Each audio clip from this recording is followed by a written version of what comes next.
अस्सलाम वालेकुम नाज़रीन, उर्दू टीवी चैनल में खुश आमदीद। व्यूअर्स, ड्रामा सीरियल जनन की एपिसोड 7 में आप देखेंगे अहमर की वालदा के मर जाने के बाद भी निशा को रहम न आया।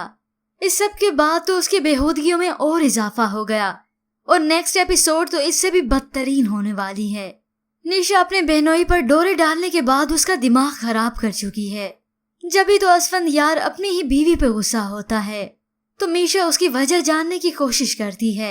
आपको हुआ क्या है, शाम से मुझ पे गुस्सा कर रहे हैं? तो जवाब में असफंदयार उसे कहता है गुस्सा तो आएगा ना। और फिर कुछ ही देर बाद निशा तैयार होकर असफंदयार के सामने आ गई। मैं रेडी हूँ। और तभी असफंद निशा को बाहर घुमाने ले गया, मगर मीशा तब भी कुछ भी ना समझी, क्योंकि उसे अपने इन दोनों रिश्तों पर एतबार जो है।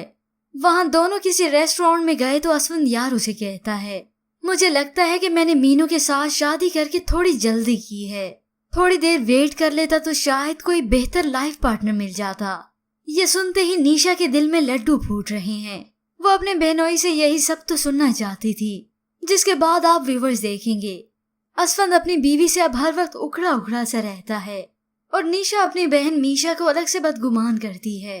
तुम जैसी औरतें होती हैं, बिल्कुल तुम्हारे जैसी, जो अपने शोहरों को ना सर पे बिठा के रखती हैं।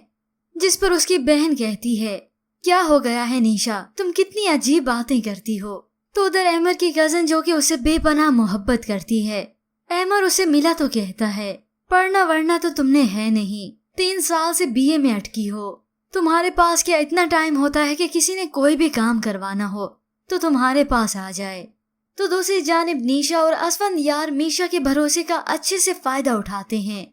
असफंद अपनी साली को लेकर घूमता है और निशा अपने बहनोई के साथ खूब मजे करती है और इसी तरह इन दोनों की बेहूदगियां बढ़ती चली गईं। व्यूअर्स, आप क्या समझते हैं कि इन पाकिस्तानी ड्रामास में ऐसा सब कुछ दिखाना चाहिए?